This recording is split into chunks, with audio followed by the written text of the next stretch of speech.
I get really interested in like, why do we do the things that we do? And it's all for, I mean, it's the six human needs. And a lot of it has to do with approval of others. Like nobody wants to disappoint anyone at the core of everything. But then when you're in something so intense like that, it's just, that's what I mean when I say it kind of follows you everywhere. And then we put it in a real estate sense. It's like, well, I'm going to be number one because I want to be viewed as number one because it's just down there. You've been so used to like that competitive aspect of it that, but then you look around, you're like, wait, why am I doing this? Who cares what number of the ranking report I'm on? You know, it's like I'm doing this to provide for my family and live a life that I want to live. The alternative, you just end up getting burnt out and wondering why you're here in the first place. Welcome to Rigs to Riches. I'm Casey Gregersen, engineer turned investor, family man, and your guide to building real estate wealth the smart way. If you're out there pulling long shifts, running teams, or just flying back from the rig or that long business trip just in time for that family dinner, you're in the right place. Each week, I sit down with guests who walk the walk. Some of these are operators doing flips, rentals, multifamily, creative deals, buying businesses, and others are professionals who will help you actually understand things like taxes, underwriting, or financing, and much more, so that you can invest wisely, even if you're short on time. Whether you're looking for your first deal or trying to buy back your time, we've got you covered. This is Rigs to Riches, where we talk freedom, family, and flipping the script on your finances. All right, guys, welcome into Rigs to Riches. Really special guest today. For so many reasons. We were just talking before the show. We've connected in real estate, and that's like feels like all we know.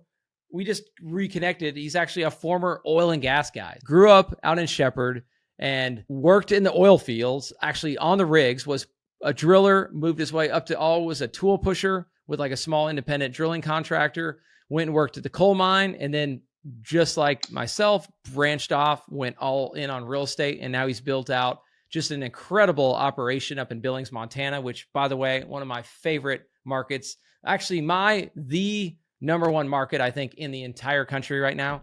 Well, maybe we'll be careful not tell everybody that, but my favorite market by far where we invest, and I've been working with him for years. So, guys, I'm excited Gene to tell a little bit about his story, and then we're also going to dive in today on like what it's like to be an investor and an agent and wear two hats and sort of bring value in both ways. But anyway, Gene, go ahead and introduce yourself, man. And yeah, man, I told a little bit of the story, but tell us a little bit more. Thanks, man. And thanks again for having me on. I appreciate it. It's always good to catch up and chat. It's fun. Right now, currently selling full-time residential. We just started a team earlier this year. We have 3 agents on that team. We ran with one for quite a while and just got these other 2 new ones on. So it's been a challenge, a lot of new coming up. We also bought a drive-in restaurant last year in January. That's been a really great learning lesson all around in so many different facets. And so it's really just trying to juggle all these things at one time and make sure that still spending time doing the stuff that's really important too. Yeah. Also family guy, got 2 girls, beautiful wife, trying to keep it all together. So good stuff, Gene. Let's start there. Like out of high school, like did you go right to the rigs out of high school or how did that work? Yeah, I graduated in May, went out there in July. Wow. And what year was this, by the way? So this was 2011. 2011. 2011. Okay. Yeah, right when I was similar to when I was starting out. Cool. So the oil field was booming. Things were good. It was. Things are great. Yeah. Go ahead. Tell me what a challenge though. I can't even tell you the amount of lessons I've learned over the years and what I thought was what and how that's changed 100 different times. And mainly the challenges that come with starting out there as a young person. It's a completely different culture. Anybody who's been out there can attest to that for sure. Pretty rough, really rough. But I think the coolest thing that came from it is the drive to succeed with it. It just turned into a non-negotiable thing to where it was like, I can't not make it. I don't know what I thought was making it at the time, but that continually changed too from just moving up the ranks with it. And I'm thankful because I've been able to bring it into every other aspect of my life too.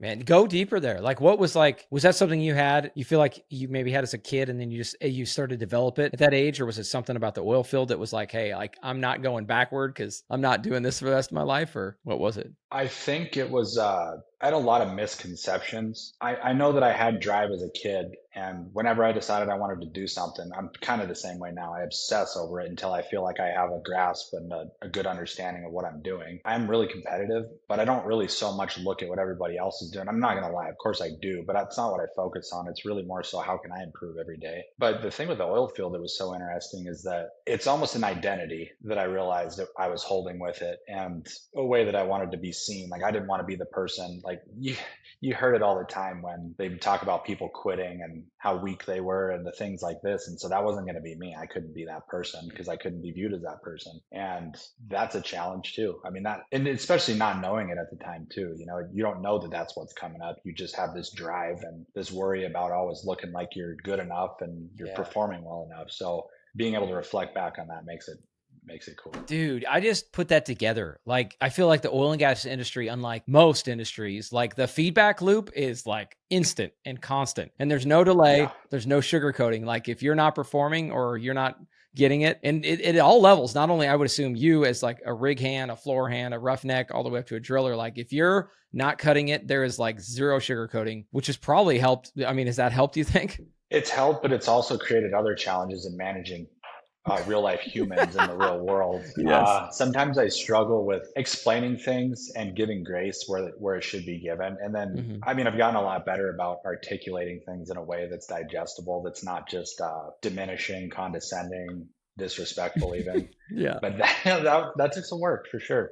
Yeah, good point though. But it's like, I'm just realizing myself too, like you get thick skin. And if you don't have the thick skin, if you go to the oil field, you're going to have to get it or you're not going to last. So it kind of forces it. I don't know. I even think about it like in our kids' sports, like when you're teaching them, right? And you've got to like, I've had my kids be on teams before where it's somebody who's really hard on them and really mean and degrading. But I also know that like, well, there's an age value. So my whole thing is like, you don't necessarily need to introduce that at age 5 or 6, but I had it introduced to me in middle school and high school and big time in college where you were just like, berated and just but I mean, but you get thick skin, and therefore it's just like, I feel like to really develop and really maximize your potential, you got to go through it, right? And that way you learn. Because my thing with my kids, it's like he's going to have to learn to take criticism at some point, right? And so he might as well figure it out now. Not everyone's going to be a great coach and really effective.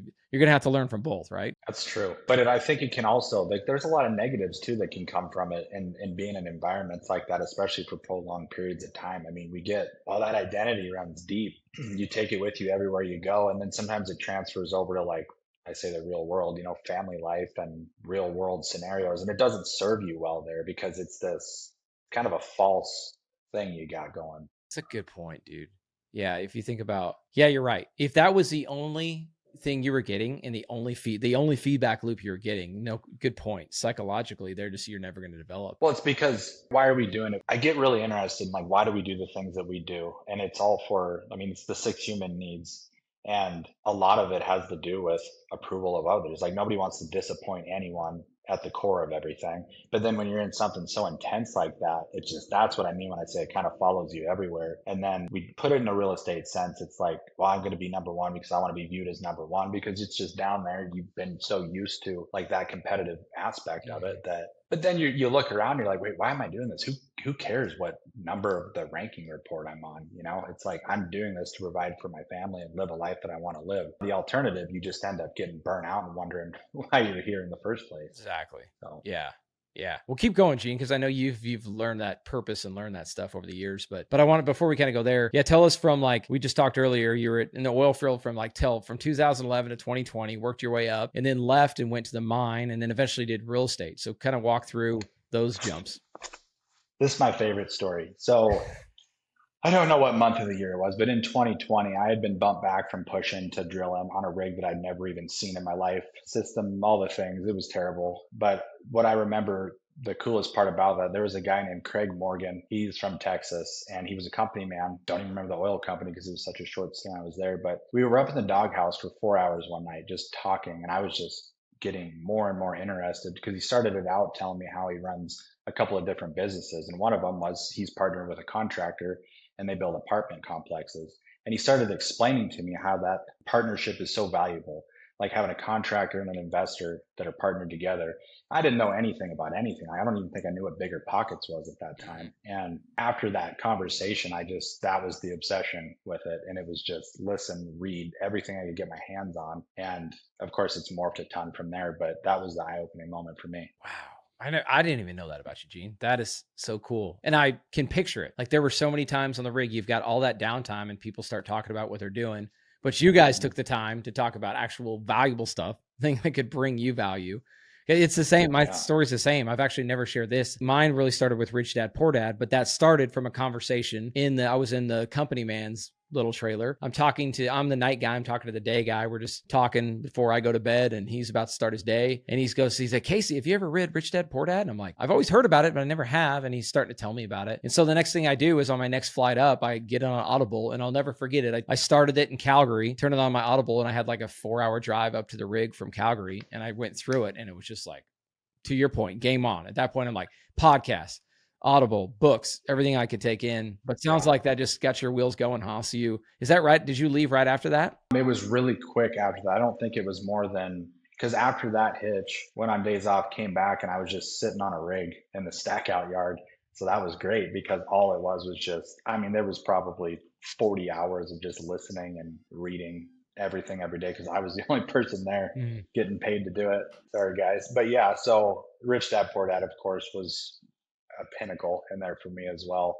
It's like hearing it and then you go, how was I never taught any of this? Like, why is this not the norm? This makes so much sense to me is what I kept thinking. I still think that. And then I still see people that are like, it doesn't make sense, but that's okay too. Yeah, you're right. We that's the way our economy works, but cool. So then you go to the mine, you're working there. So this is right around when I met Gene, right? So I think he was going down this path of like, hey, how do I do more? And I'll never forget when Gene first called me up. I still remember I was driving right in our neighborhood and I was talking to this guy. I'm like, wow, this guy's actually like, I was doing a lot of different calls with like random people, but I'm like, this guy actually has some purpose and is being thoughtful and some capability. And I think you actually wanted to look at like buying one of our properties in Casper or something. We were talking about the market. That's right? What it was. I could never remember why we got on the call the first time. But then once we started talking, I remember all the things after that. That's funny. Thanks for reminding me. Yeah. I don't know who remembered. Yeah. I was trying to wholesale a deal in Casper, I think. So we're talking about that. So we get into it. I'm like, holy cow, you're in Billings. Like we've got these deals. Why don't we start to work together? So like Gene literally was on our sales calls for like couple years or a long time. Like that's probably why we built so much rapport and trust through that. But let's go past that though. I want to hear like at what point, like tell us about the evolution from working at the mine, working in real estate, and when you felt comfortable to leave the mine. Yeah, never felt comfortable. And I don't think anybody ever will before you take that step. I still don't feel comfortable. And that's what's so funny. Like I'm always still thinking like, ooh, winter time's coming. Am I going to make it full time? But I don't know that that'll ever go away. But when I did, it just was finally like, let's just give it a shot. Like, what's the worst thing that can happen? I can come back or I could go back to the oil field. Like, I'm not going to go without. There's always going to be a way to make money if this doesn't work out. And just did it. And then it was like, there's not really the same thing as the oil field, right? Like, that's why I'm saying there's so much value from that because you just have to look at it in a way of that there's no other choice but to succeed with it. Yeah. And to talk about evolutions though, like, man, it's been fun working with you for this long and seeing the trajectory and just how it's changed in really great ways. Like it's always going to be chaos because growth, you're going to see every chink in every piece of armor, right? But it's been on this path, like nothing's linear, right? I get that, but it's been on an upward trajectory, which is so cool. And you even said it earlier, now we're a viable position where it actually really works to do it at a big level. So it's sweet. Yeah, man. Well, a couple of things he said. Yeah, I haven't really articulated like you did, but it's the same for me, right? I even still feel it 3 years after leaving. I just remember looking back, I'm like, well, I definitely don't want to go back now and I'm all in. But I've never still to this day have felt like, oh man, all right, I'm glad I'm glad I did it, but it's not like do I feel comfortable? No, still to this day, you're just continuing to push forward and keep growing. Like, dude, that's spot on. And I love your perspective too. Like I was trying to tell at least the people around me, like that didn't think like I did, would at least they kind of pipe down. But I know there were people thinking like, oh, why would you leave your shell job? Why would you leave all that security? But my thought was because I'll go back. Like you don't think like if I go and fail at this, you don't think I was still a high performer where I was at. I'm sure you were a high performer, way better on average than anybody at the mine, way better at the rigs. Like they're not going to come take you back. They're going to be like, it's going to be a little bit embarrassing to go back, but they're going to welcome you back with open arms, right? Yeah. That's funny to your point. I don't remember who I was having the conversation about with, but I was just talking like, what if I do fail, like working down it, because like when you start to get consumed by a negative thought, it's like actually work down the path of that thought. Like, what is the worst case scenario? And just keep saying, and then what? And it's like, oh yeah, then I'm embarrassed. And I go back. And why am I embarrassed? Well, that's all on me. It's not because anybody else has these presumptions or they're not anybody else's goals, they're mine. So yeah, it's cool. Yeah, man. Cool. Well, let's get into the agent part, right? So I think Gene was thinking as an investor when he first gets into real estate, reading all the books, but then he gets his license, and he's one of the few that I've seen actually dive into being an agent and really treat that like its own business, right? And grow that and really market himself as an agent, but still doing the investor. So I guess walk us through that evolution, and then I'll keep coloring in like the little gaps, but it's just really cool what you've done. And I think there's other people who can learn if you want to lean into being a really good agent and an investor. I think Gene has mastered it, but go for it. Couple thoughts on that come to mind for me. And it's what I'm trying to teach these new guys too, is that the way, like the culture I want to have here is believing in the law of reciprocity. I know that when I go to do something, I don't think, what am I going to get out of it? I think, how can I just connect enough people, give enough people value as much as I possibly can, because I see it come back around.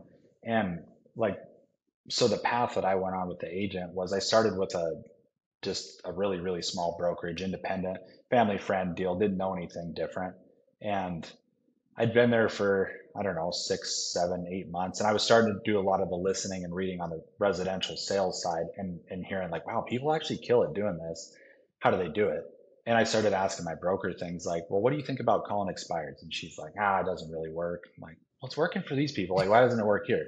And then I asked her like, well, what's the best year you've had, income wise? And she said, I've hit 90,000 GCI. And I was like, that's not going to work. Like, I'm going to have to find a different activity here that I'm going to do. So I left and moved to Angle and Volkers, all because of Shauna. Honestly, she's so awesome. And like, she's here all the time.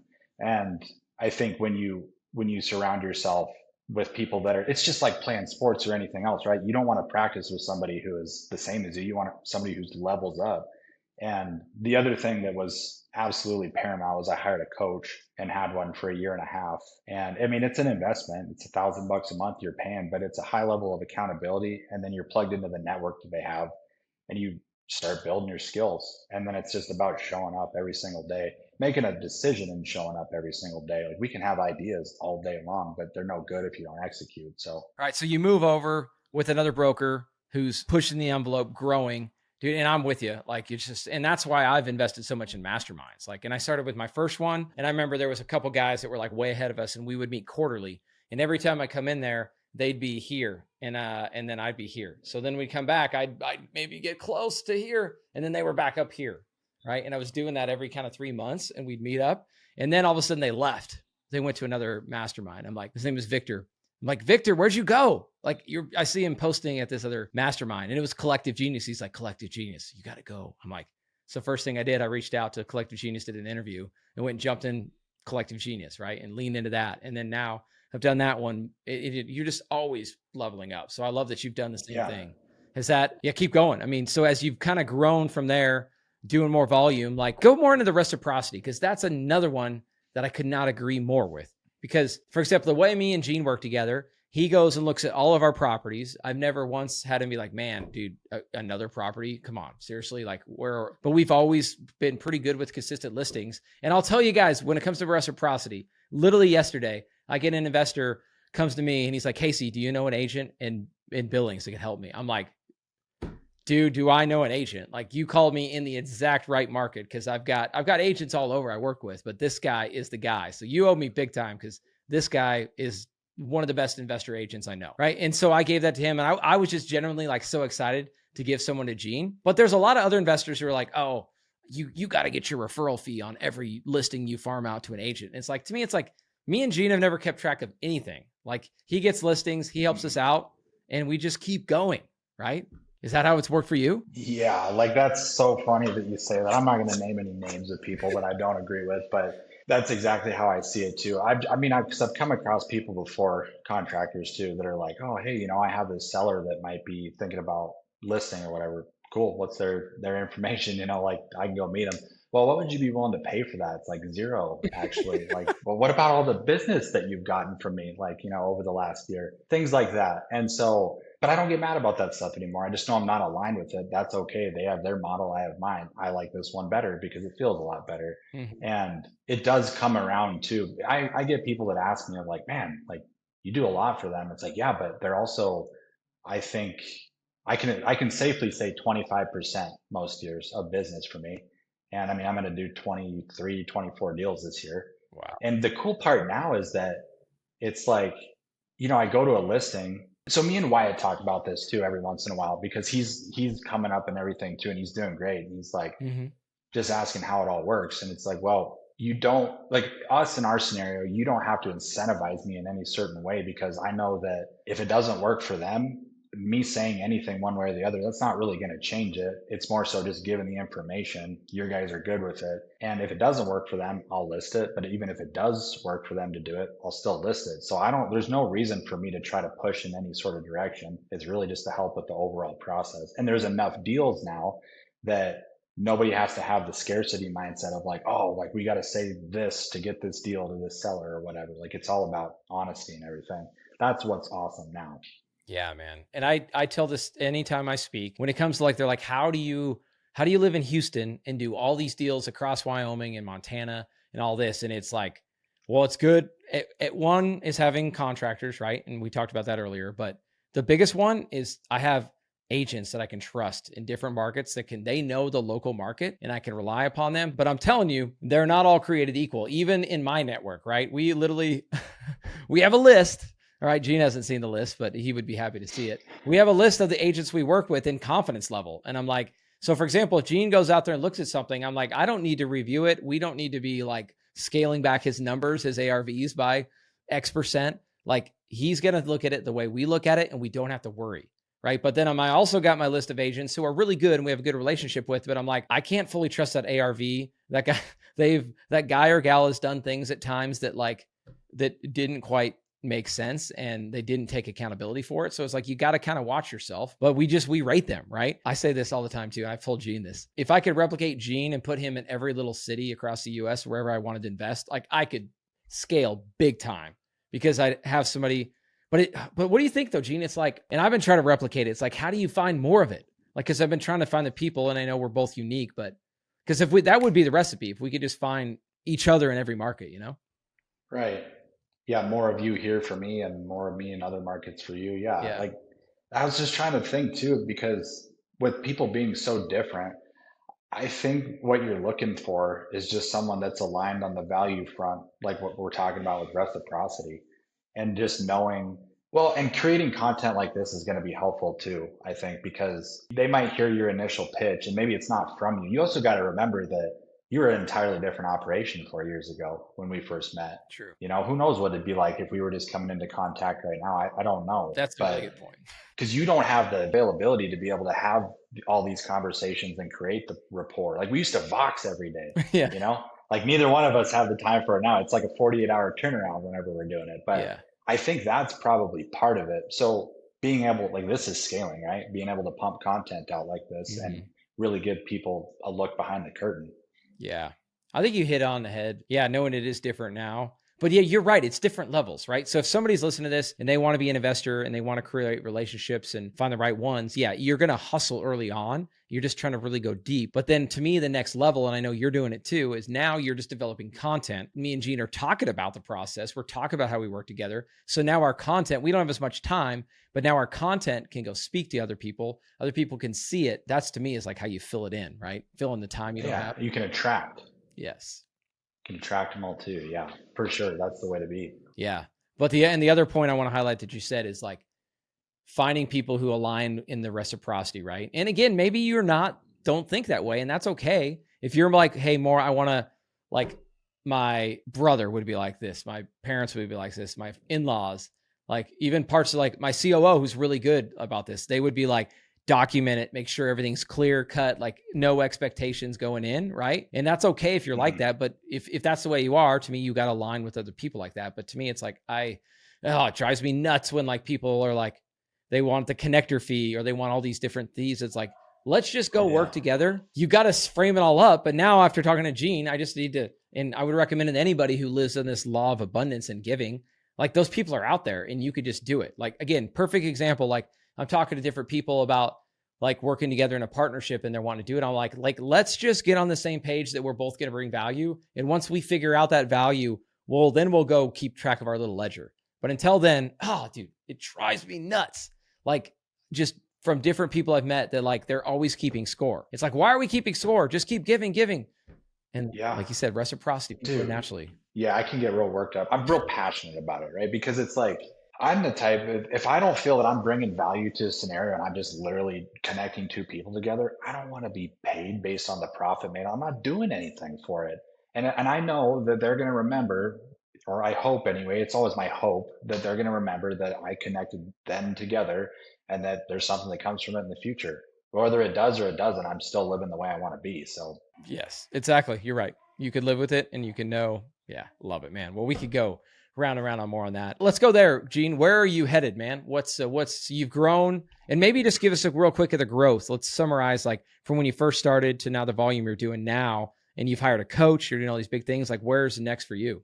yeah, I would say there's going to be some good reflection over the next 6 months and really determining where I want to be with everything. Because I mean, the restaurant, the team, my own production, all these things. And the reason I started the team is because I wanted to be surrounded by more people who viewed the world the same way that I do. But the second reason is because I know that if I'm asking somebody to do something, I better be doing it myself. It's really a great built-in accountability measure. I never even thought anything to do with the money because let's be real, you're not going to make money running a real estate team for the first couple of years. So it's more so just about leveling up quicker. So I want to continue to grow my own production. Like this year, I'll hit right around 7 million. I want to double that next year. And the other thing that's so fun to me is that I hear so many people talking about, oh man, we're in such a rough market. And it is like, it's hard. It's way different than it was a couple of years ago, but there's still closings every day. I mean, why can't I have just one of those? That's all I see with it. I mean, you don't have to have all of them. But if you sit and we talk about interest rates, oh, inventory is higher than it's been in 6 years. Sellers can't sell. There's more expireds than ever. Great. Those are more people that I can go call and actually help out and hopefully bring to reality and provide a solution. Like there's plenty of opportunity. Dude, we have the same conversation. It's like when things, I compare it to like them starting to make it more difficult to wholesale. And luckily my COO reminds me of this. He's like, dude, this is so good for us. He's like, now we're weeding out the competition. Now it's harder. Now all the people who were doing it the wrong way and coming in and overbidding and just not as good, now they're gone. It cleans it kind of, isn't it powerful? Right? I'm sure that's how you're looking at it. Oh yeah, that's how I'm talking about it with them too, because it's funny, like they're just getting into the cold calling, and it's like, oh, I don't know what to say. This is hard. This is really hard. That is hard. And that's good. It's job security. That means that if you just show up every day, you're already beating the competition because not everybody's doing this. The majority of people are not doing it. Yeah. So be thankful for that. Yes. Yeah. Okay. Well, before we do our Freedom 4 at the end with you, Gene, I want to get your perspective. I've asked you before, but let's give it both sides. There'll be two questions. We'll go one at a time. All right. So what would you tell an agent in your shoes, right? That an investor is coming to them and thinking about working with them. Like, what would you say in the scenario where somebody's trying to create what we have, where we work really well together, you get our listings, you help us go look at appointments. Like, what would you say from sort of the agent side, talking to another agent? Yeah, this is good. Cause I mean, I have talked to a couple of them in other markets in Montana, and it's just like, hey, here's kind of what it looks like. It's going to feel like there's a lot of legwork at first, but once you get used to doing this and once you get a system of your own down for how you do it, it pays dividends, and it's going to continue to pay dividends because really the reality of it is now it's not that much time. Like, yeah, you're driving, but you got to talk to people anyway.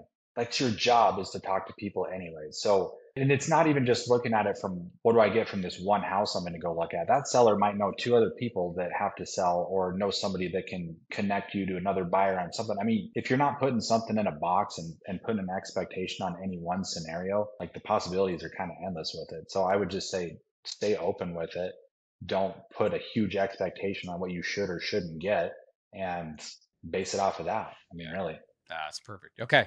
Love, perfect answer. Now flip it. Now you're talking to the investor who's like, hey, I want to go work with an agent. I'm not sure. And you even talked about it earlier, right? You got to know your levels. Like myself now, okay, if I'm a brand new person, I'm probably not coming to Gene to build a relationship. right? I'm probably, but what would you do? Like maybe if you're the newbie investor, you want to find an agent to work with to help you run ARVs, list your flips, help you be boots on the ground. I'm going to think about it from a stance of, well, two things. So I want to know, I'm going to pick that person that I want to be aligned with. And I'm going to do that by, watching them. If they produce content, I want to look at how much they're selling each year. I'm probably not going to go after the top 10 in the market, right? Because they don't have that kind of time. But I might go after someone who's like, say, that 5 to 10 million potentially, depending on what they're doing. And then I would think, what can I do to help them? What value could I bring to them? And then what could we maybe make out of that? Like, I think if you come from it from a value standpoint, then you can't go wrong. Yeah. Now, they may not see that, and that's fine. But if you know you're bringing value, then just go on to the next one. Yeah, that's so good. Yep. Perfect advice for any investor. Or again, this doesn't have to be. So if you guys are listening to this today, maybe you're oil and gas professionals or a W-2 and you want to go find your next property and you kind of want to hustle a little bit. Maybe you don't want to go buy turnkey, or maybe you do want to buy turnkey. But if you want to like go build a relationship, yeah, that's perfect. Like, how do you bring value? What are you doing? If you're working your W-2, maybe you bring value because you've got access to other buyers, access to other people with capital, right? Maybe that's what you're bringing to them. Just figure out what's your unique and bring that to the agent. And then that's such a good way to get a buy-in. One more thing on either side of it, if you're an investor or you're an agent, you're looking for the other one, just go ask the person, what do you need right now? What's the one thing that you're working towards this year that I might be able to help you out with, or I can look out for to see if there's any way for me to help with it? Yeah. People usually tell you what that is. Yep. And if they don't know, they'll think about it and then let you know what it is. Yep. Yeah. And if they still don't know, then yeah, probably need to find somebody else. So that's exactly. That's foolproof.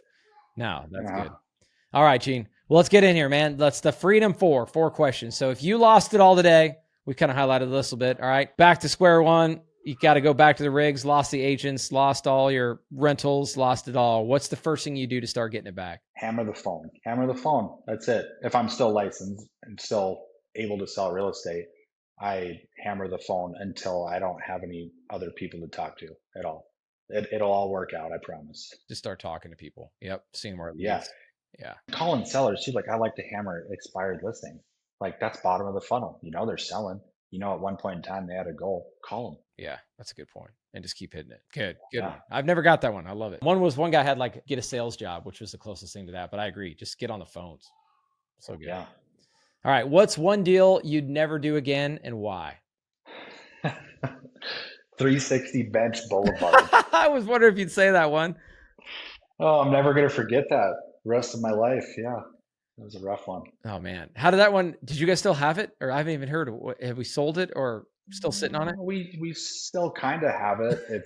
We sold it on contract for deed because that was the only way we were going to get it moved at the price we had it at and the price we needed to get. Yeah. Go in there, though. We need a whole nother Tell episode. that story, though, right? Like, this is early on in Gene's career, maybe one of the first. Like, and tell me how. This was the first one. The first one. We tried to flip. Yeah. Well, and you remember, it was when Jeff was still with you. Yep. And he got this lady under contract. And I remember, so I was licensed at this point. So I wasn't writing offers for you anymore. We were just doing kind of what we're doing now. And Jeff got him there and I'm like, I don't know. I think that's going to be too high. And then I go look at him like, that's most definitely going to be too high. And she was a challenge. And as far as like anything went, access to the house, getting her stuff out of the house, even talking about a different price for the house. We ended up getting that under contract for 305. And I remember you and I were talking about it and I was like, we're going to give it a go, but I don't know what this is going to look like on the back end as far as like splits go with it or whatever. And we ended up putting in not a terrible amount. Probably around 30 to 40,000, I think. When I say 30 to 40,000, like me and my wife and my father-in-law were in there painting, doing trim. I redid the countertops. I'd never redone countertops before, so that was fun. Not only that, the best part about it, I wish I had the video accessible right now to show you, but the mice that were in there. She had pigeons in her garage. And when I say pigeons, plural, you might be thinking a couple. No, we're talking kennels of pigeon that she took with her. So naturally, there was mice and mice shit everywhere. And she had pallets stacked up in the back. She had this little sauna back. There's on an acre in the Heights. Yeah. And it looked like a jungle. But pallets, it was like a mouse town. They were just running in and out of the pallets everywhere. I don't do mice, so that wasn't very fun. But needless to say, it's a little TBD on that one. But I think at this point, it doesn't really matter. They put 10% down when we did it. And they're still making the payment every month that just pays for the line of credit that we put it on. So a lot of really great lessons there. There you go, man. But again, to highlight, this is like Gene's first deal. Doesn't go according to plan, but maybe it goes back to that resilience, right? That like, hey, I'm gonna fail forward. I'm gonna figure it out. I'm definitely competitive and not gonna settle on this one. So, because so many people, right? It's that first deal is like the catalyst. It's like either go forward, I'm in love with real estate, or I screwed up, never again, right? But you were like, nope, I'm not gonna be that guy. I'm gonna be this guy, and look at you Yeah. now. Good for you. Hey, and I did learn too that there are actually people out there that if you pay them money, they are skilled and can do those jobs on the inside of the house. They do it a lot quicker, and it's really not that much more money when you look at the time per hour that you spend doing it. So Oh yeah. pretty neat, Yes. in case anybody's wondering. Exactly. Good lesson. But I'll flip you like you did a little bit earlier. But do you feel like you got some value in learning, like Oh yeah, learning it? And now when you go figure stuff invaluable. out, yeah, there you go. Yeah. There you go. Some people go to get a master's degree or an MBA. Me and Gene, we just go do the sweat equity on a house and give our time for pennies, maybe $1 an hour for months. But we learn it, and then we're that much better in the future. Yeah. Good for you, man. Okay, cool. As soon as I asked that question, I'm like, I wonder if this will be it, but cool. What's one thing that you do specifically that most investors overlook? Well, after yesterday chatting a little bit, I would say the need for, I gotta pick two things. The need for really, really concise, competent communication on the front end before things are taken care of or before something's under contract with that seller.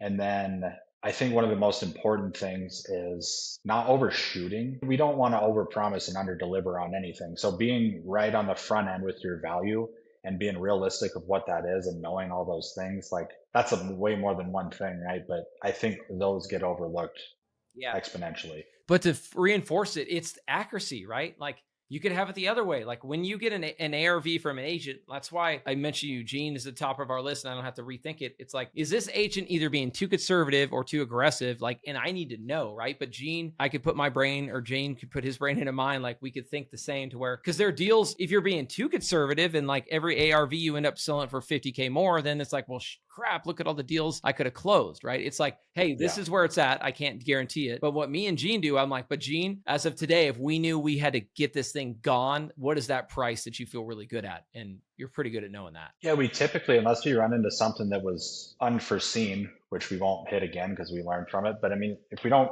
it's usually sells for a little bit over whatever we planned for initially, just because I like a little bit of a buffer. But yeah, man, love it. Okay, last one. We're gonna go deep, especially the second part. But what would you tell Gene 5 years ago? So that was when you were just leaving the oil field. What advice would you give Gene then? And then I want you to think about in 2030, I want you to pull yourself forward and be like, now that I know, what am I telling myself today? So the first one's a little bit easier. Start there. Yeah, the first one's definitely easier. I would have to say what I would tell me then is that this expectation or this reality fantasy, it more so is, but of what you're about to go do is going to change. And when the excitement stops is when the real work begins, and to just keep moving forward every day. Yeah. Love it, man. Because you were pumped. 2030, man. Yeah. All right, cool. So I'll just re-summarize what you're thinking about. So when you're looking back, just persistence. And that's a good point too. You're really excited, but that's when you should even double down on the excitement because you get to really start moving the needle. Yeah. I mean, it's going to be a little bit of the same in the 2030. I mean, I think that's normal, by the way. Like I'm typically, what I've learned 5 years ago, I'm trying to kind of keep telling myself, reminding myself the same thing. Yeah. But I've also heard somebody say you should want to kick your own butt every 5 years, looking back 5 years. Like you should be growing that much, Mm-hmm. But yeah, with moving forward on it too, it's like I'm really trying to focus on lasering in because if you try to do everything, you're not going to do anything well. And that makes sense, but it doesn't always resonate. And especially because when you start getting even an inch of success, it's like opportunity is everywhere. Yeah. Anywhere you look, there's opportunity, and it's the shiny objects or the woman in the red dress, like Hermosia always talks about. And it's avoiding that and being able to, does it bring me value? Does it bring me joy? Does it align with my goals? If it doesn't do those things, then you don't do it. No matter what, no matter how exciting that it sounds, I have to keep telling myself that. And I think 2030 me would say, good thing that you kept doing that. You should probably do it more. Yeah. That's one for me too. I'm going to keep telling myself that. I'm trying to avoid it because I love it so much and I see the opportunity just like you. What I'm trying to split my mindset is who could do that, who, not how, right? So there's the thing that I want to do. Now I need to challenge myself. I can't do it, but who can I find to help me do it that I can hand it off to? But also, to your point, I still need to think, but does it check those boxes that you just said? Say them again. What is it? What boxes do you got to check to make it a go? Does it bring me value? Does it bring me joy? And does it align with the goal and vision that I've laid forward? Hey, okay, so I got one question for you. When the who, not how thing is great. And to add on to it, the right who, so you have all of your who's right now. You've got a lot of who's. And so you probably have a way of deciphering, determining who's right for what. How do you do that? Because not everybody is meant to do this task versus this task. Yeah, that's actually a really easy answer, surprisingly. A very concise one. It's Okay. like, it's using there's all these indexes, cultural index, behavioral index. Ours right now is the cultural index, and just knowing the right people. So what I've learned from my coaches and mentors and my like big AI coaches, like we tend to just go like, let's go find the person, let's go find the role. But no, you define the role and then you reverse engineer that, and then have every single person fill out that cultural index. And it is incredible. Like we even look at our current company and we look at like friction and issues we've had, and we're like, holy shit, they're just in the wrong spot, right? So if you just make them fill out that little survey, and you can use Chet, because there are like paid coaches that make like tons of money just coaching, and they're worth probably every dollar, every penny to get them to come in and help you fill the right seats. But you can also use a little bit of ChatGPT and plug it in, and that's what I would do, big time. That's what I'm trying Where to do Where do you get that from? It's like, where would you recommend? I mean, I know you said AI too. But. Yeah, I need to look at. So my coach actually helps me run it through his system. It's not a cheap platform, but you know what? I think it's becoming cheaper and cheaper. But yeah, the one I would look at is Cultural Index, and I'll look into, and maybe I could share in the show notes with everybody else, and I'll share it with Gene, like a good affordable way. Cause like there's some programs that are paying like 10 grand a month just to be part of this program to help them fill seats in bigger companies. But I know there's a cheaper option to get, cause it's a simple survey. You just fill it out. And if all else, I'll find out a way where I could just share my survey and then forward it back to you guys. But it's really a survey, just to make it really simple in case people are like, what is he talking about? It's like you answer all these qualitative questions that like, which ones resonate with you? And it takes 5 to 10 minutes, and then you get the results, and then it shows you just your personality types, and it shows like where you think you are and where you think you need to be. And that difference is sometimes how you map people to different spots. So way better than DISC. Yeah. You think to me, it's the next level of DISC. Yeah. So I would say DISC too. Okay. DISC is a great way. I would say that is the budget way to go do it. And it's a great way to start. And then this is sort of like next level. And again, they just have like highly paid coaches that like, if you follow this, and you're also putting people like where they have energy, right? It's going to help you not only hire the right people, but put people in positions where they are like getting their cup filled, and they're just like, versus them doing something that's draining them every day, but they're just doing it because they believe in you, right? Or they want to do a good job. Yeah. Yeah. Like the working genius. That's what I'm familiar with. That's just another index, but yeah, for sure. That's huge. Yeah. That's what I would do. That's what I'm trying to do. We're still working on it. I'm getting out of my old habits of like, let's just go find good people and then we'll make it work. Yeah. And then you're drained. Exactly. They're drained. Exactly. Then you hate each other. Yeah. Yeah. All right, Gene. Well, thank you so much for coming on the show today. Tons of great tips, guys, from the jumps he's made in oil and gas. You want to hear the listen into this, Rhett?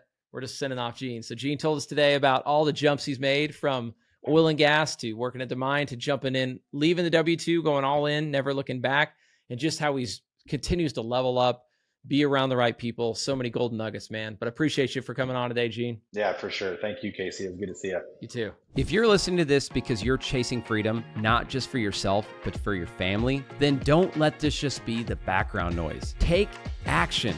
Shoot me a DM. Reach out. Find a property. Make a call. Remember, small moves today create the life your future self and your family will thank you for tomorrow.